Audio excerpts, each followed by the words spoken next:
Assalamualaikum warahmatullahi wabarakatuh. Kami dari kelompok 1 izin memaparkan materi bab 2 terkait laporan finansial.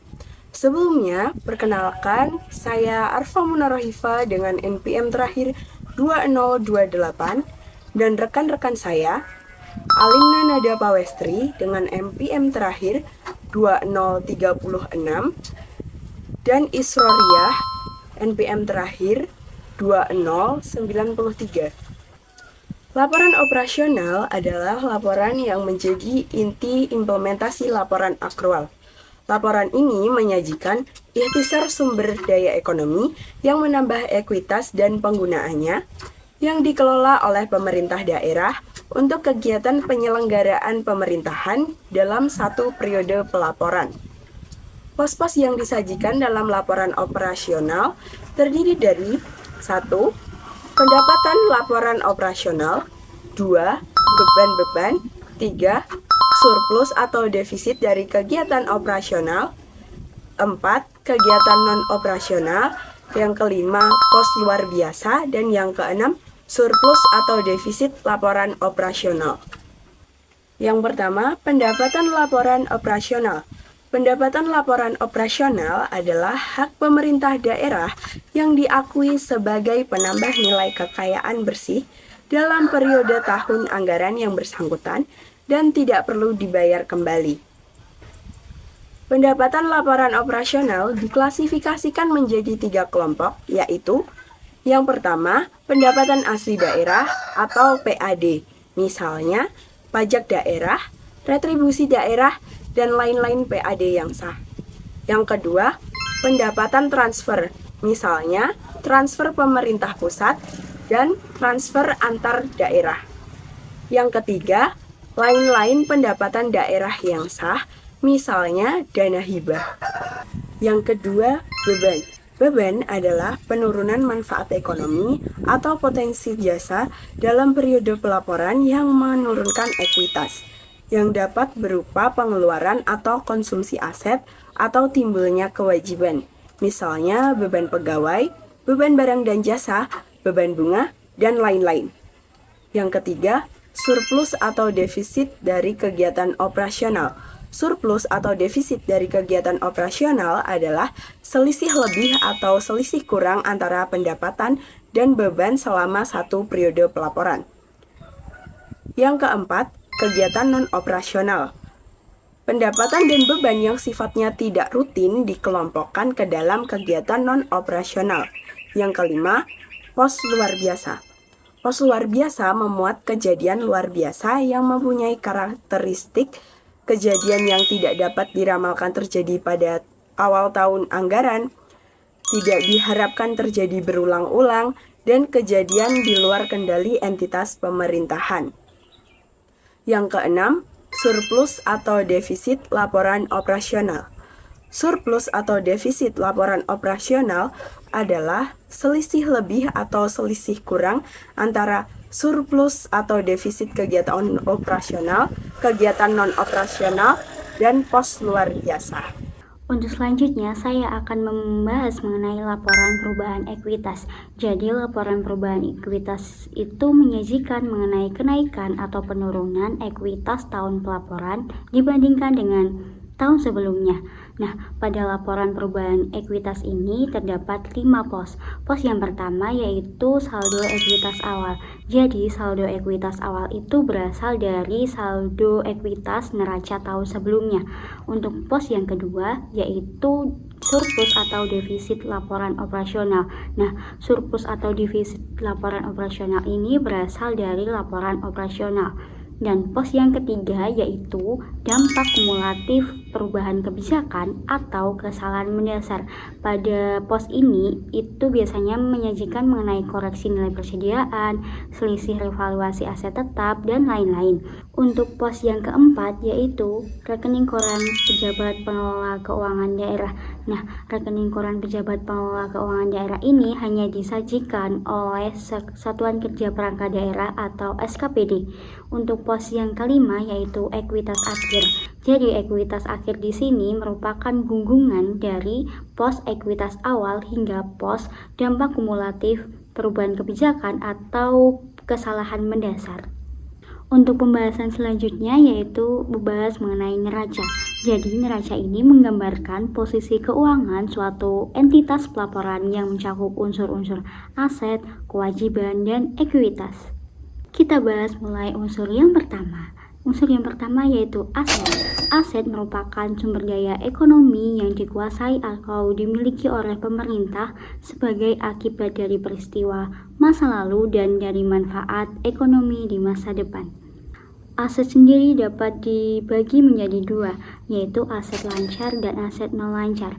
Untuk aset lancar sendiri merupakan aset yang dapat segera direalisasikan atau dipakai kurang dari 1 tahun, sedangkan aset non lancar merupakan aset jangka panjang yang penggunaannya itu bisa lebih dari 1 tahun.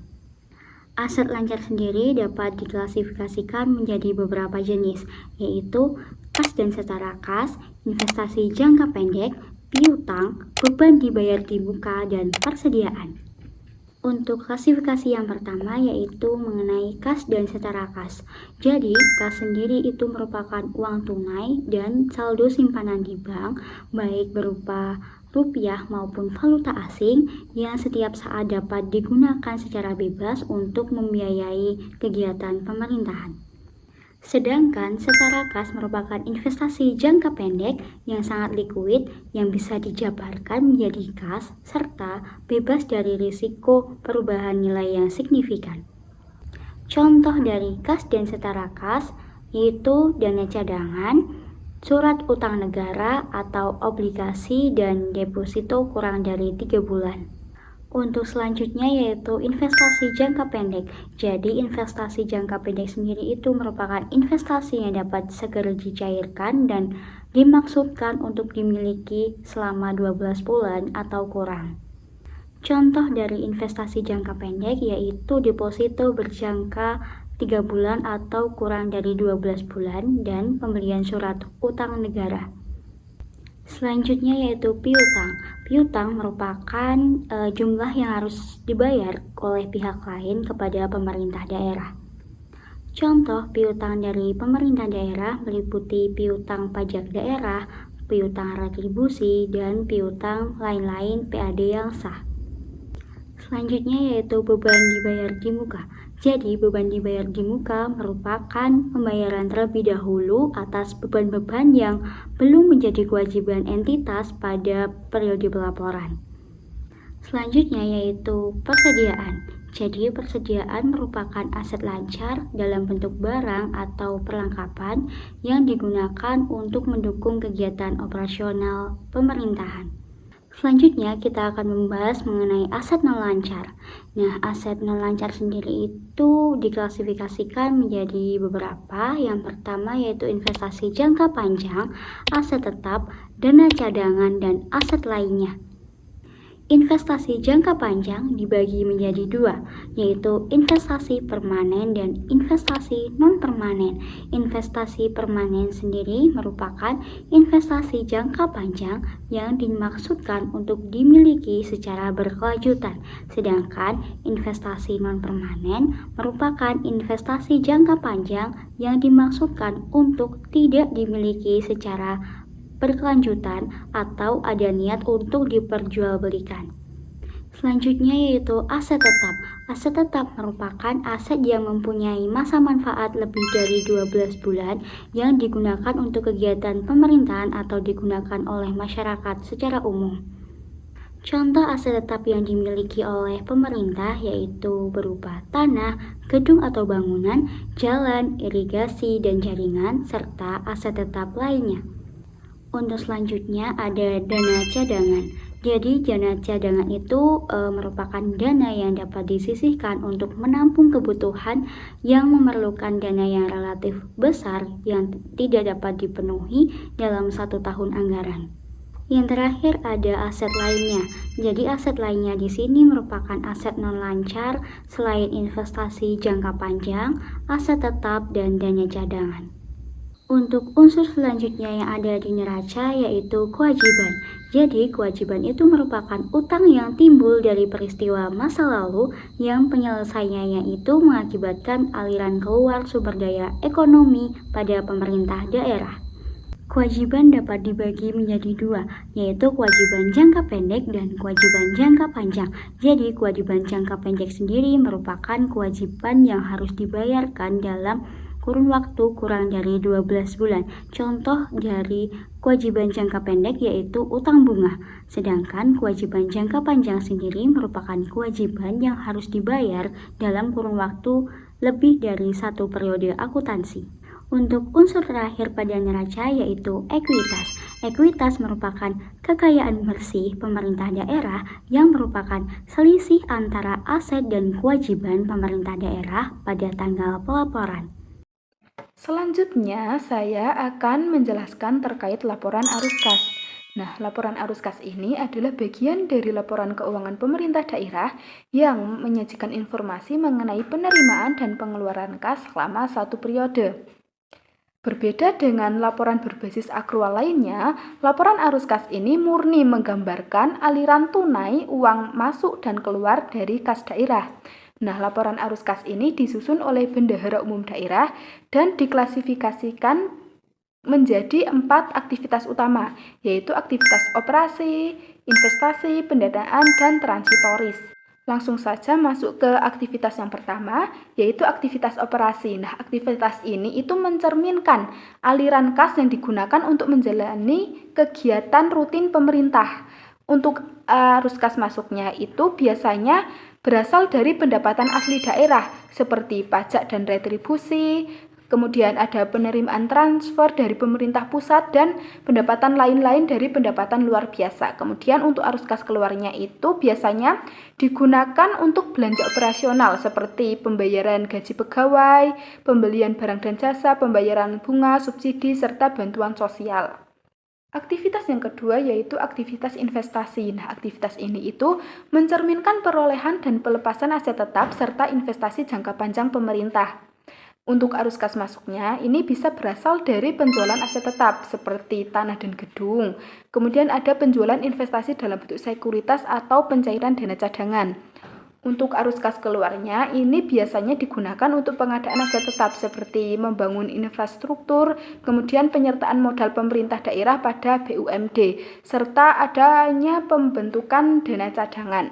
Aktivitas yang ketiga adalah aktivitas pendanaan. Nah, aktivitas pendanaan ini berupa aktivitas penerimaan dan pengeluaran kas yang berhubungan dengan pemberian piutang jangka panjang atau pelunasan utang jangka panjang yang mengakibatkan perubahan dalam jumlah dan komposisi piutang jangka panjang dan utang jangka panjang. Intinya, fokus utama aktivitas ini adalah pada bagaimana pemerintah daerah ini menutup defisit anggaran atau memanfaatkan surplus melalui pinjaman dan pembayarannya gitu. Untuk arus kas masuknya ini misalnya dari penerimaan pinjaman dalam negeri, bisa dari bank seperti itu. Kemudian ada penerimaan kembali pinjaman yang pernah diberikan kepada entitas pemerintah lain. Kemudian untuk arus kas keluarnya ini biasanya digunakan untuk pembayaran pokok utang serta pemberian pinjaman kepada entitas lain seperti itu. Yang terakhir ada aktivitas transitoris. Nah, aktivitas transitoris ini berupa aktivitas penerimaan dan pengeluaran kas yang tidak termasuk dalam aktivitas operasi, investasi maupun pendanaan. Nah, pada intinya aktivitas transitoris ini adalah aktivitas yang hanya numpang lewat dan tidak mempengaruhi pendapatan atau beban lainnya. Contoh utamanya yaitu ada perhitungan pihak ketiga. Ini adalah seperti uang yang dipotong dari gaji pegawai atau pembayaran lain seperti iuran taspen, askes, seperti itu yang diterima oleh kas daerah namun harus segera disetorkan kembali kepada pihak yang berhak.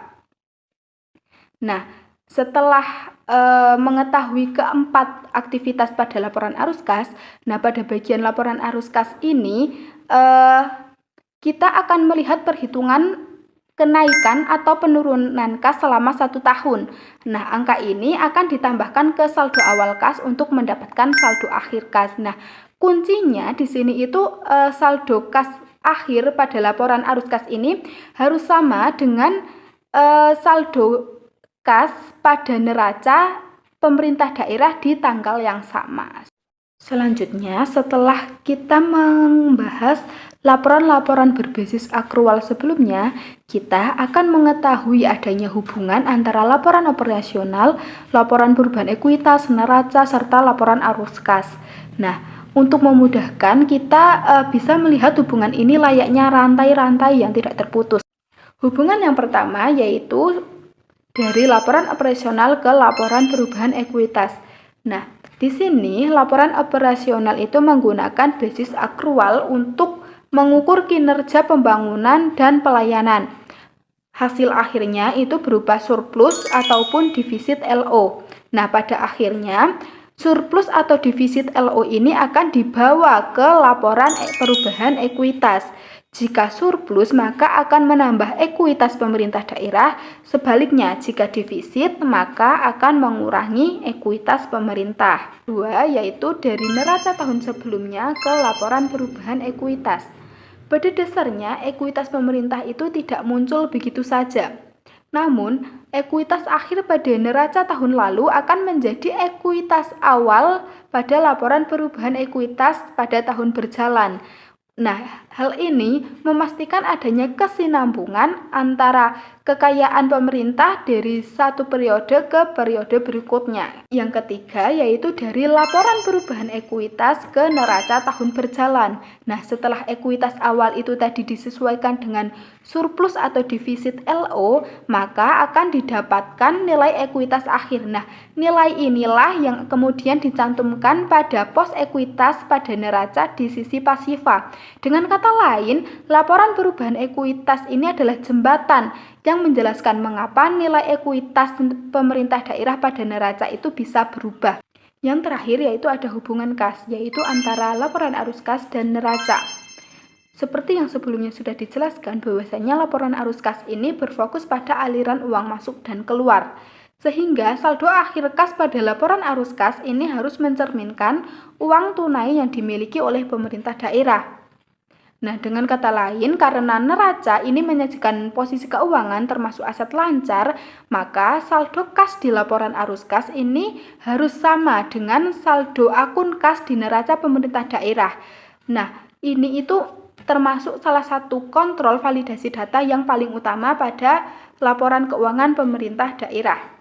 Setelah mengetahui hubungan-hubungan antar laporan keuangan pemerintah daerah, kita masuk pada pembahasan yang terakhir, yaitu catatan atas laporan keuangan. CALK itu isinya penjelasan naratif atau rincian angka dari semua laporan keuangan pemerintah daerah, mulai dari LRA, laporan perubahan SAL, laporan operasional, laporan perubahan ekuitas, neraca, sampai dengan laporan arus kas. Nah, tujuannya itu simple, supaya orang itu lebih gampang dalam memahami. Kemudian, apa saja sih yang diungkapkan di CALK ini? Nah, yang pertama ada informasi umum tentang entitasnya. Yang kedua, ada kebijakan fiskal atau keuangan serta ekonomi makro. Kemudian yang ketiga ada pencapaian target keuangan serta kendala yang dihadapi. Yang keempat ada dasar penyusunan laporan dan kebijakan akuntansi yang digunakan. Kemudian yang selanjutnya ada rincian penjelasan di setiap pos pada laporan keuangan. Yang keenam ada informasi yang diminta PSAP.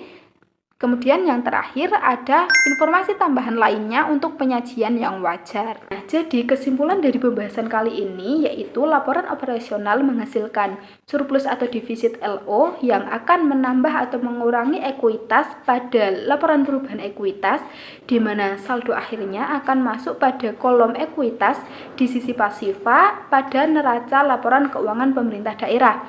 Kemudian ada juga laporan arus kas yang menggambarkan aliran kas masuk dan keluar pemerintah daerah. Kemudian, hubungan antar keempat laporan tersebut disajikan secara rinci dan naratif pada catatan atas laporan keuangan. Tujuannya adalah supaya pengguna dapat lebih mudah dalam memahaminya. Nah, dari kesimpulan tadi, maka berakhir sudah pemaparan dari kelompok 1. Untuk itu, kami ucapkan terima kasih yang sebesar-besarnya. Wassalamualaikum warahmatullahi wabarakatuh.